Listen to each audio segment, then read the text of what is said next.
Mungkin bagi sebagian orang, kenaikan-kenaikan ini tidak begitu berdampak. Namun bagi banyak orang, kenaikan-kenaikan harga dan lain sebagainya ini justru berdampak besar buat kehidupan mereka. Yang sulit bisa saja semakin terjepit, bahkan hingga akhirnya memilih untuk mengakhiri hidupnya. Tentu ini bukan untuk ditiru. Inilah cerita kriminal. Semoga cerita ini membuat kita semua waspada, ambil pelajaran dari setiap kejadian yang kami ceritakan. Jangan lupa subscribe.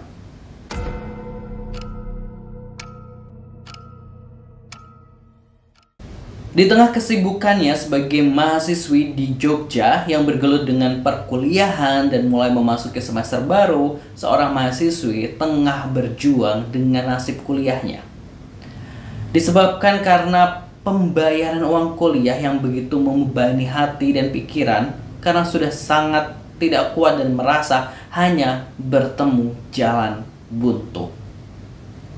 Sebut saja namanya V, seorang mahasiswi semester 1 menuju semester 2 di salah satu universitas swasta di kota pelajar Yogyakarta. V ini berasal dari Kebumen, Jawa Tengah. Ia datang ke Jogja dengan harapan besar merantau demi mengejar mimpi menyelesaikan studi S1. Namun kenyataan ini tak berpihak padanya. Di tengah jalan ujian ini datang menghadang. Apalagi kalau bukan soal uang kuliah. V ini tak mampu lagi membayar uang kuliah tunggal atau UKT yang memang terkenal mahal di kampus swasta. V merasa bebannya ini udah terlalu berat dan suatu malam ia memberanikan diri untuk mencurahkan isi hatinya kepada seorang teman dekat yang berada di dekat kamar kosnya ya yang sempit. "Aku nggak kuat lagi, Rin," kata V, suaranya bergetar sambil memeluk lututnya. "UKT semester depan belum lunas dan orang tua juga udah nggak bisa bantu lagi. Aku harus gimana?" Begitulah V mulai mengutarakan bagaimana getirnya kehidupannya. Rina, teman kosnya, hanya membantu dengan semangat, sembari memberikan alternatif lain mungkin dengan bekerja paruh waktu. Sebab dia juga tidak bisa membantu banyak. V ini udah putus asa. Keluarganya memang tergolong orang susah, makanya ia tidak dapat bantuan, padahal ia baru saja 1 semester di bangku perkuliahan. Tiba-tiba, semua ini dirasa buntu. V duduk termenung di sudut kamar kosnya yang sempit, tatapan matanya kosong menatap layar ponsel yang menampilkan pesan penolakan dari aplikasi pinjaman online alias pinjol. Berkali-kali ia mencoba berharap ada secercah peluang, namun selalu kandas karena persyaratan yang tak mampu ia penuhi. Jari-jarinya gemetar, ia hampir saja menekan tombol nomor keluarganya di rumah. Namun ia urungkan, hatinya menjerit tak tega menambah beban orang tuanya lagi yang sudah kesusahan. Dalam hening malam itu, rasa putus asa berlalu merayap, menggenggam erat di benaknya, membuat dadanya ini sesak banget ya, seolah harapan ini telah benar-benar sirna. Dan hari itu 14 Februari menjadi akhir dari segala perjuangan V. Hujan deras saat itu mengguyur Jogja, langit mendung seakan ikut merasakan kesedihan yang mendalam. Dengan langkah gonta, V berjalan menuju Embung Tambak Boyo, sebuah danau buatan yang terkenal di kota ini. Beberapa warga sempat melihatnya bahkan menegur, tetapi V hanya diam, tenggelam dalam pikiran yang gelap. Tak lama, ia pun melompat ke dalam embung itu, mengakhiri hidupnya yang di tengah derasnya hujan yang seolah menutup air matanya. 2 hari kemudian, di tanggal 16 Februari, kabar mengejutkan datang. Polisi menerima laporan tentang penemuan sesosok mayat yang telah membusuk di Embung Tambak Boyo. Mayat itu dibawa ke Rumah Sakit Bayangkara untuk diidentifikasi.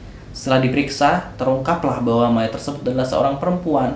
Pihak kampus tempat V menimba ilmu mengonfirmasi bahwa itu adalah V, mahasiswi mereka.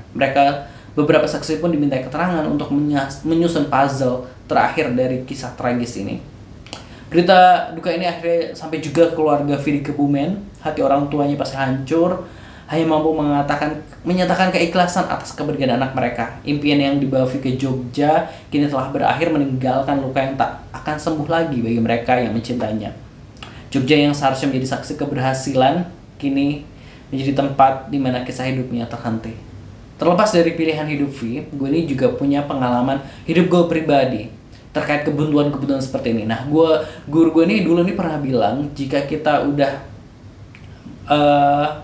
dulu waktu mau lulus SMA, guru gue bilang kalau dia nanya ada yang mau kuliah atau enggak gitu kan ya. Kalau kita nggak mampu kuliah itu nggak apa-apa, jangan takut gitu kan ya. Karena nanti itu rezeki akan ada aja gitu ya.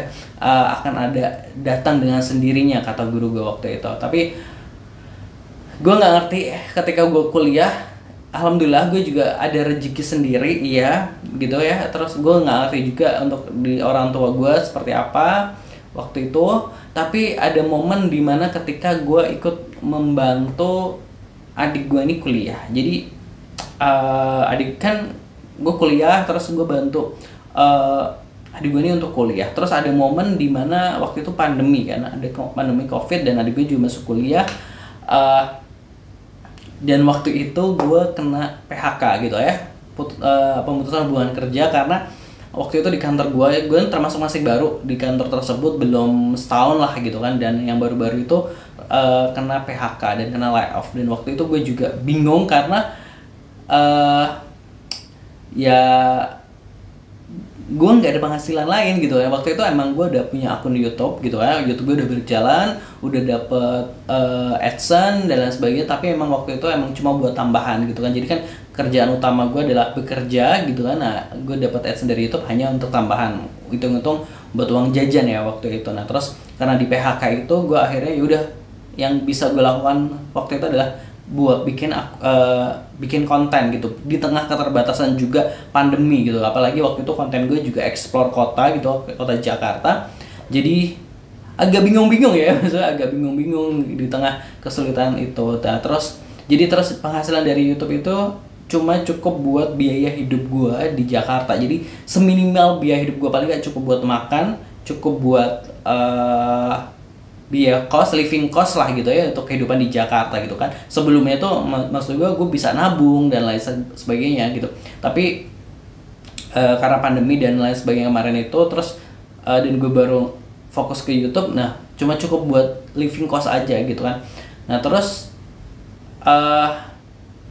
kan ada SPP nih dari UKT, uang kuliah tunggal adik gue nih harus dibayar gitu kan. Sedangkan biaya untuk hidup gue di Jakarta ini udah ngepres. Dan waktu itu ya gue cuma bisa pasrah gitu ya sama yang di atas gitu kan. Waktu itu gue cuma berdoa, ya Allah ya tolong bantu gitu kan ya. Maksudnya kayak pokoknya kita pasrah lah semuanya kepada Allah waktu itu. Terus tahu nggak, ada suatu keajaiban yang akhirnya gue kayak ke-notice gitu kan, kayak apa yang dibilang guru gue tuh benar gitu kan. Terus yaitu adalah ketika mau bayar SPP gitu kan ya, mau bayar SPP, pendapatan YouTube gua itu tiba-tiba naik senilai dengan SPP yang harus gue bayarkan buat adik gua kuliah itu gitu ya. Kayak dari yang misalnya tadinya cuma ngepres buat biaya hidup gua, terus tiba-tiba kayak Allah ngasih lebih gitu loh. Kayak Allah ngasih lebih, ya emang Allah nggak langsung menurunkan uang itu dalam artian ini dikasih gitu, maksudnya kayak turun dari langit, enggak, tapi kan dari usaha yang kita lakukan ternyata Allah ngasih lebih gitu. Jadi kayak itu tuh kayak gue, kok bisa ya? Ya lebih dikit lah, misalnya kan SPP adik gue tuh waktu itu 1,6, misalnya gue bisa ketambahan jadi 1,8, atau ya misalnya gue anggapnya senilai dengan SPP itu. Kayak wow, luar biasa ya. Jadi ketika kita berada di titik terendah mungkin, maksudnya kayak di saat kita ngerasa semuanya udah buntu gitu kan ya, justru di saat itulah kita harus pasrah sepasrah-pasrahnya kepada Allah Subhanahu wa taala, Tuhan yang Maha Esa ya, kepada Tuhan yang Maha Kaya gitu kan ya. Pasti apa ya itu tadi kata guru bilang, pasti selalu ada jalannya, pasti akan ada rezekinya gitu. Kayak gitu sih.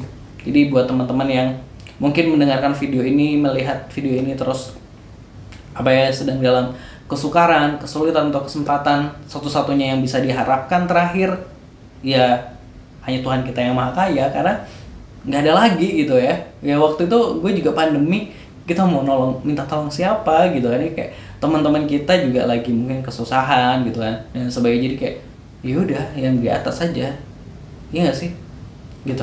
Semoga kita bisa mengambil pelajaran dan hikmahnya. Jangan lupa di subscribe Aksa Nation. Assalamualaikum.